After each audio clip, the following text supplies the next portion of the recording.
এখন করে হচ্ছে 11টা। এত দেরি হলো। আমরা এই ঠাকুরগুলো দেখতে পাবো না, তাই এখনই দেখে নিচ্ছি। এই দেখো, এটা দারুণ হয়েছে। এটাই মশারি, দারুণ হয়েছে এটা। না মশারির এইটা স্টেশন এখান থেকেই দেখতে পাবে।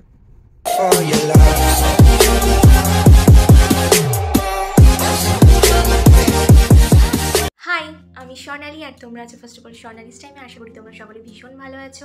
তো সবার পুজোগুলো কেমন কাটছে? আমার তো খুব ভালো কাটছে। আমি এবার প্রচুর ঠাকুর দেখেছি আর সেগুলো তোমাদেরকে দেখাচ্ছি। আর আজকে একটা যাবো নতুন জায়গায়, যেখানে আগে কখনো যাইনি। তো সেখানে গিয়ে কী হচ্ছে কী না হচ্ছে সবটাই তোমাদের সাথে শেয়ার করবো, দেখতে থাকো। সরি দিয়েই শুরু করছি, কারণ এটা গত 15ই নভেম্বরের ভিডিও, যেটা তোমাদের সাথে আমি আজ পর্যন্ত শেয়ার করে উঠতে পারিনি, এই আজ করব। তো 15ই নভেম্বরের পরের দিন ছিল রাস, আর আমরা গেছিলাম রাসের আগের দিন রাস দেখতে।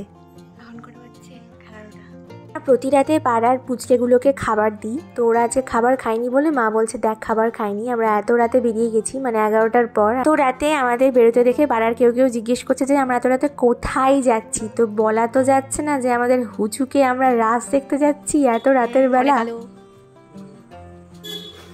জানি না আমাদের কিনা, বোঝা যাচ্ছে না, বোঝা যাচ্ছে না। হ্যাঁ আমাদের। এত দেরি হলো। লাগিয়ে দাও। হয়েছে? কেন না, থাক, ওইয়ের মধ্যেই থাক। ও ইয়ে, রাত্রি 11:30টার সময় আমাদের যাত্রা শুরু। না দুর্গা পুজো, না কালী পুজো, না অন্য কোনো পুজো যেটাতে আমরা ঠাকুর দেখতে যাচ্ছি রাত্রি জেগে। জানি না আদৌ রাস দেখতে পারবো নাকি এত রাত্রেবেলা, দেখা যাক কি হয়। আমরা প্রায় 15-20 মিনিটের মধ্যেই শান্তিপুরেও ঢুকে যাই। এই হলো শান্তিপুর। খুব সুন্দর লাগছে দেখতে।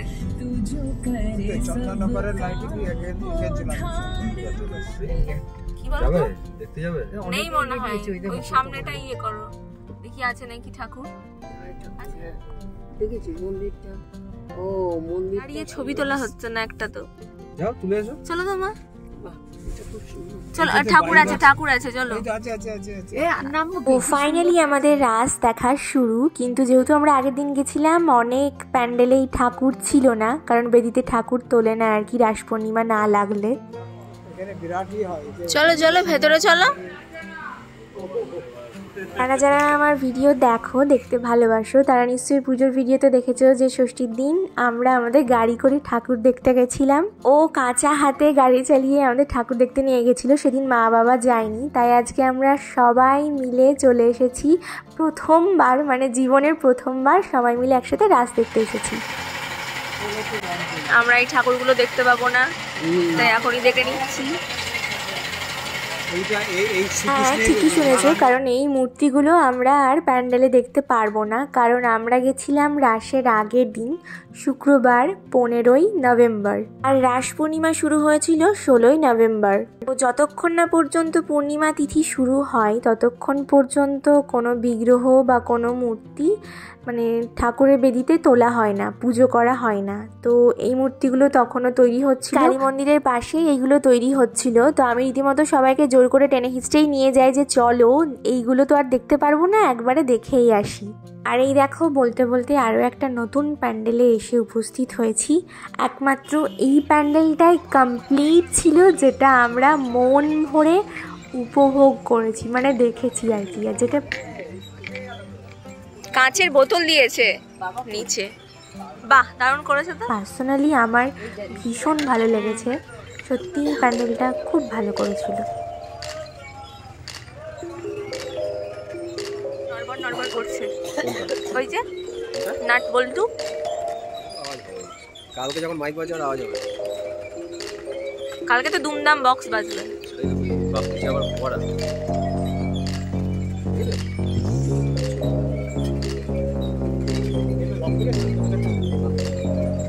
ওই তো গোলগুলোর মধ্যে জল আছে।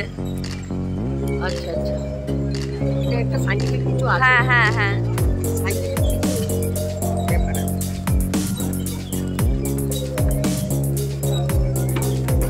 কি হলো, গেল কেন আবার? বলে রাখি, এই যে এত সুন্দর বিরাট একটা প্যান্ডেল যেটা আমরা এখন উপভোগ করছি, তোমরাও করছো, এই এত সুন্দর প্যান্ডেলটা দেখার পর আমরা কোথায় যাব জানি না, মানে কোন দিকে গেলে দেখতে পাবো সেটাও জানি না, কারণ আমরা চারজনেই প্রথমবার একসাথে এইবার রাস দেখতে এসেছি। আর যেহেতু রাসের আগের দিন, বললাম 15ই নভেম্বর বেরিয়েছিলাম 11টার সময়, কিন্তু রাস দেখতে দেখতে তো 16ই নভেম্বর হয়ে গেছিলো। তবুও রাস্তায় লোক সংখ্যা খুবই কম ছিল বলা চলে, যে যাদের জিজ্ঞেস করে, যাদের মারফত আমরা সেই কিছু কিছু ভালো ভালো প্যান্ডেল দেখতে পেয়েছি, সেগুলোই তোমাদের সাথে এখন শেয়ার করব। সাধারণত আমি রাস বলতে ছোটবেলা থেকে যেটুকু জেনেছি বা শুনে এসেছি বা দেখে এসেছি, দমকল ছোট্ট শহরে তো এত বড় করে রাস উৎসব পালিত হয় না, তো সেখানে যেটুকু হয়, আমি ছোটবেলা থেকে বেসিক্যালি যেটা দেখে আসছি, সাধারণত রাধাকৃষ্ণ নিজে নিজেই সূর্যের মতো ঘুরপাক খাচ্ছে, আর আমাদের এই সূর্যকে কেন্দ্র করে, মানে রাধাকৃষ্ণকে কেন্দ্র করে যত গ্রহ আছে, তেমন কৃষ্ণের অষ্টসখীরা শ্রীকৃষ্ণকে সঙ্গ করে, মানে মনে মনে নিয়ে চারিপাশে ঘুরছে। জানি না তোমরা কি বুঝতে পারলে আর আমি কি বোঝাতে পারলাম, কারণ এটা হচ্ছে আমার ছোটোবেলার রাসের মানে রাসটাকে ছোটোবেলায় এইভাবেই দেখতাম, আর বড় হয়ে রাসের অর্থ কী, গুরুত্ব কী, তত্ত্ব কী, পুরোটাই এখনও পুরোটা বুঝে উঠতে পারিনি। পুরোটা বুঝতে গেলে অনেকটা জ্ঞানের প্রয়োজন, অনেকটা ভাবের প্রয়োজন, যেটা এখনও হয়তো আমার মধ্যে আসেনি। আশা করি খুব কমজনই থাকবে যারা আমার মতো রাস দেখেছে, যদিও জানি অনেকেই দেখে থাকবে। তো কারা কারা এরকম রাস দেখেছো আমার মতো ছোটবেলায়, অবশ্যই আমাকে জানিও। আমার প্রায় অনেক দিনের ইচ্ছে ছিল যে আমি শান্তিপুরের রাস দেখব। শান্তিপুরের কাছাকাছি আমার শ্বশুরবাড়িটা হওয়ায় এই ইচ্ছেটা কিছু বছর থেকে আরও প্রবল হয়ে গেছিলো। তো ফাইনালি আমরা আজকে শান্তিপুরের রাস দেখতে এসেছি। আর শান্তিপুরের রাস দেখতে এসে আমার ছোটবেলার দেখা রাসের সাথে আমি কোনো মিল খুঁজে পাচ্ছিলাম না, কারণ আমি এখনো পর্যন্ত রাধাকৃষ্ণের কোনো মূর্তি বা বিগ্রহ দেখতে পাইনি কোনো প্যান্ডেলে। এক এক প্যান্ডেলে এক এক ধরনের ঠাকুর। তো আমার মনে হচ্ছে আমি দুর্গাপুজো, কালী পুজো, সরস্বতী পুজো, লক্ষ্মী পুজোর মতো ঠাকুর দেখতে বেরিয়ে গেছি। সব পুজোই একসাথে হচ্ছে, এক একটা প্যান্ডেলে এক এক রকম ঠাকুর দেখছি। তবে হ্যাঁ, বেশিরভাগই ক্লাব আর বড় বড় প্যান্ডেলগুলোতে স্বয়ং নারায়ণের মূর্তি রয়েছে, আর খুব সুন্দরভাবে রয়েছে। আর এই যে তোমরা যেই মন্দিরটা দেখতে পাচ্ছ, খুব সুন্দর করে সাজানো হয়েছে, এটা নিশ্চয়ই কোনো বড়সড় জিউ মন্দির, আমি সঠিক জানি না। তোমরা যদি জেনে থাকো অবশ্যই আমাকে জানিও। রাত্রি তখন প্রায় 2-1 বেজে গেছে, কিন্তু তখনও কিন্তু সেখানে অনেক লোকজন ছিল সেইগুলো গোছানোর জন্য, সাজানোর জন্য। দেখতেই পাচ্ছ পাশে যেই লাইটিংগুলো পড়ে আছে, এইগুলো দেখে আমার বাড়ির সবাই বলছিল এগুলো নাকি চন্দননগরের লাইটিং, আর এগুলো নাকি ভাঙা রাসের শোভাযাত্রার দিনের জন্য আনিয়ে রেখেছে। আমাদের এখনো পর্যন্ত যা যা দেখিয়েছি বা যা যা দেখতে পাবে তা কিন্তু পথ চলতি লোকের কাছে খোঁজ খবর নিয়েই সেখানে পৌঁছানো হয়েছে আর কি। দারুণ হয়েছে এটা, এটা দারুণ দারুণ। আমি সাইড থেকেই বলছি দারুণ হয়েছে।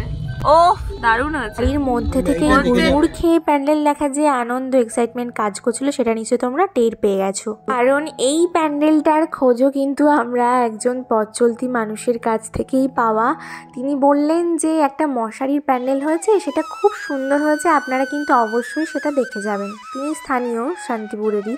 তো আমরা মশারির প্যান্ডেল মানে তখন থেকেই ভাবা শুরু করেছি যে মশারির প্যান্ডেল আবার কীরকম হবে, কতটা সুন্দর হবে, মানে মশারির প্যান্ডেল আদৌ সুন্দর হবে, মশারি দিয়ে কোনো থিম ভাবা যায়, মানে এটা আমাদের মাথায় আসছিল না কিছুতেই। সত্যি বলতে এতটা আশা করিনি যে এই প্যান্ডেলটা এতটা সুন্দর হবে। ফোনে হয়তো আমি পুরোটা ক্যাপচার করতে পারিনি, কারণ প্যান্ডেলটা অনেকটা জায়গা জুড়ে ছিল, মানে ফোনে ক্যাপচার করার মতো ছিল না। আর এতটা সুন্দর ছিল না, খালি চোখে মনে হচ্ছিল সত্যি স্বর্গে যেন চলে এসেছি। তারপরও সেই অপরিচিত ভদ্রলোক আমাদের থানার পাড়া মোড়েও যেতে বলেছিলেন। এটা দেখো, এটা দেখো, এই হচ্ছে রাধাকৃষ্ণ। দারুণ হলো। এই যে রাধাকৃষ্ণটা তোমরা এখন দেখলে সেটা কিন্তু পুরোটাই বোতাম দিয়ে তৈরি। আমরা কিন্তু অধিকাংশ প্যান্ডেল এরকম বন্ধ পড়ে থাকতেই দেখেছি, যেখানে কিন্তু আমরা ঢুকতে পারিনি। সেদিন আমাদের ভাগ্যটা হয়তো তুলনামূলকভাবে একটু খারাপই ছিল, না খারাপও বলবো না, কারণ আমরা অনেক সুন্দর সুন্দর প্যান্ডেল দেখেছি, তার মধ্যে এটা ছিল অন্যতম। তোমরাও কি আমার মতো বাজনার আওয়াজ শুনতে পাচ্ছ? হ্যাঁ, এখনো পর্যন্ত প্রতিটা মণ্ডপে মণ্ডপে তখনও ঠাকুর ঢুকছিল বাজনা বাজিয়ে। তখন বাজে রাত্রি 2টো। ভাবা যায় মানে গোটা শান্তিপুরবাসী তখনও জেগে আনন্দ করছে। কোথাও কোথাও তো অনুষ্ঠানও হচ্ছিল। এখানে গিয়ে ভেবেছিলাম এটাই হয়তো আমাদের দেখা এই বছরের শেষ রাসের প্যান্ডেল, কিন্তু না। যাই আরো আছে। আর জিজ্ঞেস করে নে না, আরে জিজ্ঞেস করে তুমি তোমার পাড়া চিনবে? পাড়ার জন্য যে আসেনি